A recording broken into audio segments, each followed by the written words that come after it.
السلام علیکم، میں ارسا مبین آپ کی خدمت میں حاضر ہوں۔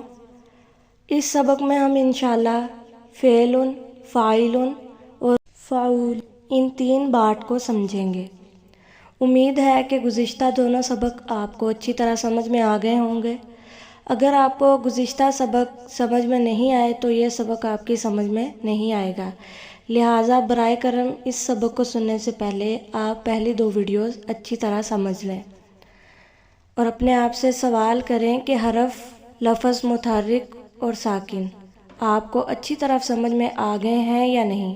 اگر نہیں آئے تو پھر آپ ان ویڈیوز کو لازمی سنیں۔ گزشتہ سبق میں نے بتایا تھا کہ آپ کو وزن سمجھنے کے لیے صرف 4 چیزیں سمجھنے کی ضرورت ہے، اور وہ ہیں متحرک، ساکن، 2 اور 1۔ پہلی 2 چیزیں تو آپ نے سمجھ لیں۔ اب آتے ہیں نمبر 3 اور 4 کی طرف۔ نمبر 3 میں جو چیز ہے اس کا نام ہم نے رکھا ہے 2۔ وزن شعری کی زبان میں ہر ان 2 حروف کے مجموعے کو 2 گنتے ہیں جن میں سے پہلا متحرک ہو اور دوسرا ساکن ہو۔ اسے ہم فا بھی کہتے ہیں، اور یہ ہم نے پہلے سبق میں اچھی طرح سمجھ لیا ہے۔ یہ وہی چیز ہے، اس وزن کے کئی نام ہیں۔ اسے ہم آسان کر کے اس کو 2 کہہ سکتے ہیں۔ آپ اسے ہجائے بلند بھی کہہ سکتے ہیں، سبب خفیف بھی کہہ سکتے ہیں، اور 2 کے ہندسے سے بھی اس کو ظاہر کر سکتے ہیں۔ چیز ایک ہی ہے، یعنی کوئی بھی 2 حرف جن میں سے پہلا متحرک ہو اور دوسرا ساکن ہو، یہ دونوں مل کر چونکہ ایک مکمل آواز کی شکل اختیار کر لیتے ہیں، اس لیے وزن شعری کی دنیا میں یہ وزن سب سے چھوٹے وزن کے طور پر پہچانا جاتا ہے۔ مثلاً اوباما، اس میں الف جو ہے وہ متحرک ہے، بے متحرک ہے، اور بے کے ساتھ جو الف آتا ہے با، دونوں ملے اور با کی آواز بنی با۔ یہ ہمارے پاس فا کے وزن پہ ہے۔ میم، ہے، ما، یہ بھی متحرک اور ساکن ملا اور یہ بھی ہمارے پاس فا کے وزن پہ ہے، لہٰذا ہم با اور ما کو 2 سے ظاہر کریں گے۔ جو 4 چیزیں ہم کو سمجھنی ہیں ان میں سے جو چوتھی چیز ہے وہ ہے 1۔ یہ ایک وہی ہے، یعنی وہ ایک جو لفظ کے اندر، جملے کے اندر کسی بھی 2 کا حصہ بننے سے رہ جائے۔ جیسے اوباما میں الف ہے، پھر چاہے اس لفظ پہ متحرک ہو، وہ لفظ متحرک ہو یا ساکن ہو۔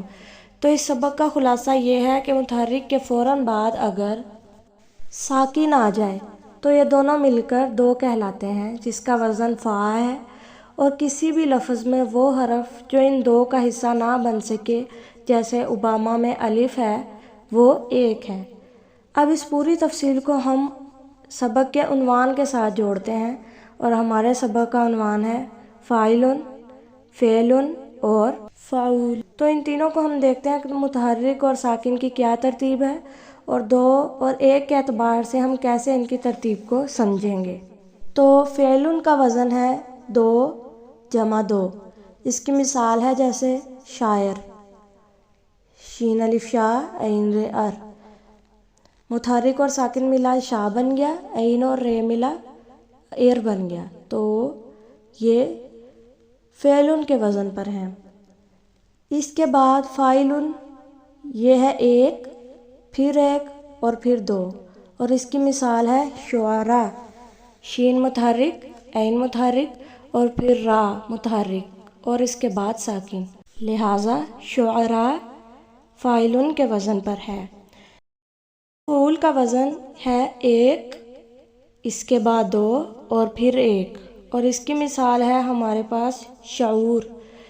تو فعل کے وزن پر مزید الفاظ مسجد، منیر، مکہ، طیبہ، احمد، اور فاعل کے وزن پر مزید الفاظ ہیں طلبہ، علماء، حکماء، اور فعول کے وزن پر مزید الفاظ ہیں علوم، کتاب، مدیر اور مکان۔ تو ان مثالوں سے امید ہے کہ آپ کو تینوں اوزان سمجھ میں آ گئے ہوں گے۔